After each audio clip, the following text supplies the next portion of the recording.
Hello dear friends, dear students, आज हम discuss करने जा रहे हैं बायोलॉजी इन ह्यूमन वेलफेयर में एक इम्पॉर्टेंट टॉपिक है microbes in sewage treatment.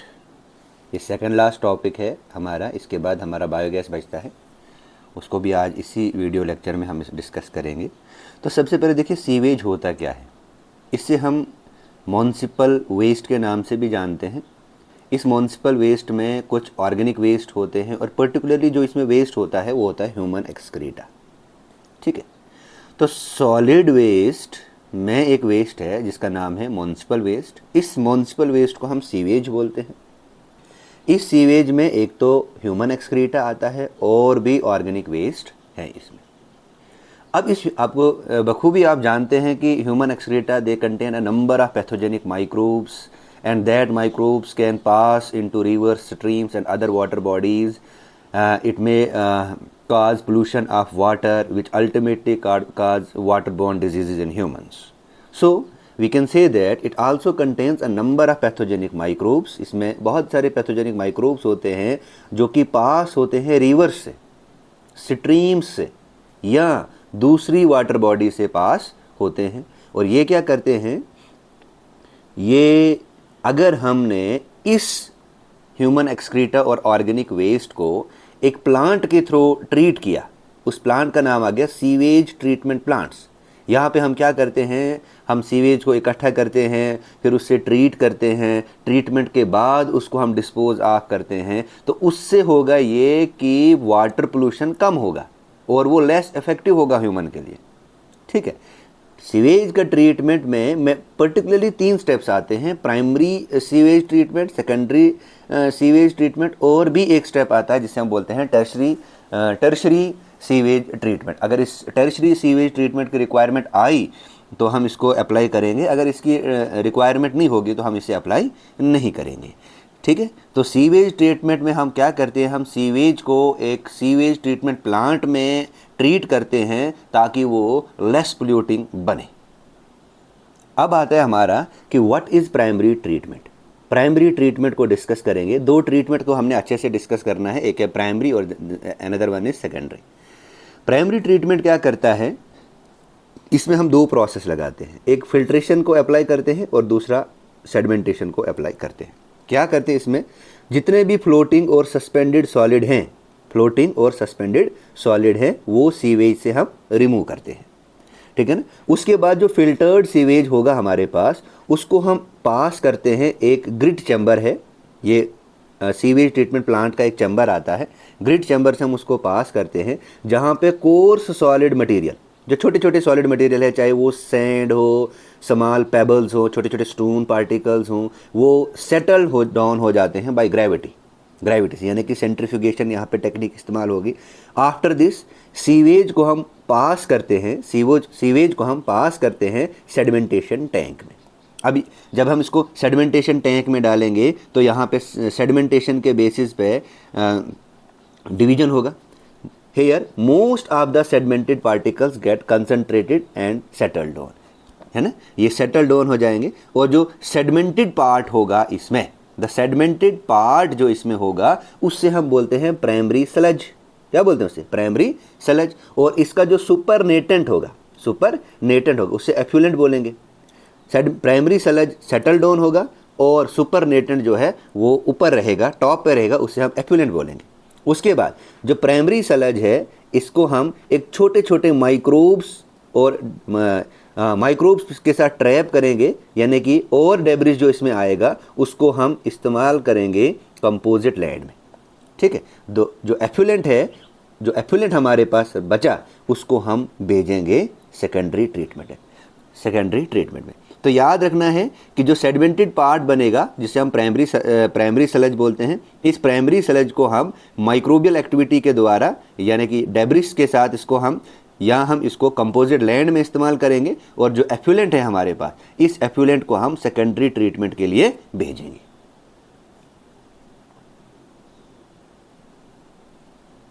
Now अब आता है हमारा सेकेंडरी ट्रीटमेंट। प्राइमरी ट्रीटमेंट समझ आया, एक तो हमारे पास स्लज आया और हमारे पास, देखिए सेकेंडरी ट्रीटमेंट क्या है। सेकेंडरी ट्रीटमेंट प्योरली एक बायोलॉजिकल ट्रीटमेंट है। अब हम कैसे कह सकते हैं ये बायोलॉजिकल ट्रीटमेंट है, क्योंकि यहाँ पे हम माइक्रोबियल एक्टिविटी का इस्तेमाल करते हैं। किसका इस्तेमाल? माइक्रोबियल एक्टिविटी का इस्तेमाल करते हैं। यहाँ पे हम एक्टिवेटेड स्लज सिस्टम लेते हैं। अब जो ये एक्टिवेटेड स्लज सिस्टम है, इसमें प्राइमरी जो एफुलेंट्स हैं उसको हम प्लेस करते हैं एरिएशन टैंक्स में। एक बड़ा टैंक है, उसमें हम इसको डालेंगे, है ना। लिक्विड को कॉन्स्टेंटली एजिटेट किया जाएगा मैकेनिकली, और एयर को अलो किया जाएगा इसमें, मतलब हवा को यहाँ से पास किया जाएगा एजिटेशन मिक्सचर में। इससे क्या होगा, बहुत सारे एरोबिक माइक्रोब्स जो ऑक्सीजन की प्रेजेंस में काम करते हैं वो यहाँ पे बढ़ेंगे और वो ऑक्सीडाइज करेंगे इस ऑर्गेनिक मैटर को जो कि सीवेज में प्रेजेंट है, ठीक है ना। सारे के सारे माइक्रोब्स यहाँ पे फ्लॉक्स बनाते हैं, ठीक है। फ्लॉक्स मीन्स ग्रुप बनाते हैं, यानी कि मास ऑफ बैक्टीरिया बनता है यहाँ पे, है ना। फ्लॉक्स क्या है? बेसिकली एक मास ऑफ बैक्टीरिया, और you can say that colony of bacteria है which help together by slime and fungal filaments. Slime और फंगल फिलामेंट्स की हेल्प से ये क्या करते हैं, एक मैश लाइक स्ट्रक्चर बनाते हैं, ठीक है। ये जो माइक्रोब्स हैं ये डाइजेस्ट करते हैं बहुत सारा ऑर्गेनिक मैटर, और इस ऑर्गेनिक मैटर को ये कन्वर्ट करते हैं माइक्रोबियल बायोमास में, और इससे बहुत सारे लॉट ऑफ गैसेस और मिनरल्स रिलीज होते हैं। इसकी वजह से बायोकेमिकल ऑक्सीजन डिमांड जो है, what is biochemical oxygen demand? Biochemical oxygen demand is the amount of oxygen that would be consumed if all the organic matter in 1 litre of water were oxidised by bacteria of waste water. वो reduce हो जाता है 10 to 15% of raw sewage. जो हमारे पास raw sewage है, biological oxygen demand, जैसे हम COD basically कहते हैं, ये बायोकेमिकल ऑक्सीजन डिमांड है, COD जो है वो कम हो जाता है 10 to 15% ऑफ रॉ सीवेज। अब देखिए, ये हमारे पास हमने कोर्स डेब्रिस स्क्रीन लिया, इसको प्राइमरी क्लासीफाई करेंगे फिर हम एरिएशन टैंक का इस्तेमाल करेंगे, फिर सेकेंडरी क्लैरिफिकेशन होगा, फिर डिसइंफेक्टेंट्स का इस्तेमाल करेंगे ताकि इन्फेक्शन काज नहीं होगा, उसके बाद हम न्यूट्रिएंट को रिमूव करेंगे। यहाँ तक प्राइमरी क्लासिफिकेशन तक का जो प्रोसेस आता है इसे हम बोलते हैं प्राइमरी ट्रीटमेंट। फिर प्राइमरी क्लासिफिकेशन से लेकर डिसइंफेक्टेंट्स तक आता है हमारा सेकेंडरी ट्रीटमेंट, और डिसइंफेक्टेंट से लेकर जितने भी एफ्लुएंट्स जो नेचुरल वाटर बॉडीज़ में हम रिलीज़ करेंगे ट्रीटमेंट के बाद, उससे हम बोलते हैं टर्शरी ट्रीटमेंट।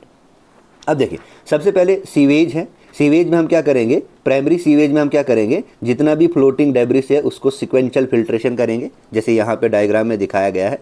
उसके बाद हम क्या करेंगे, जो सैंड और गिर्ट है उसको रिमूव करेंगे हम सेडिमेंटेशन से। एक तो यहाँ पे फिल्ट्रेशन का इस्तेमाल करेंगे, दूसरा सेडिमेंटेशन का इस्तेमाल करेंगे। उसके बाद हम उसको डालेंगे प्राइमरी एफ्लुएंट में।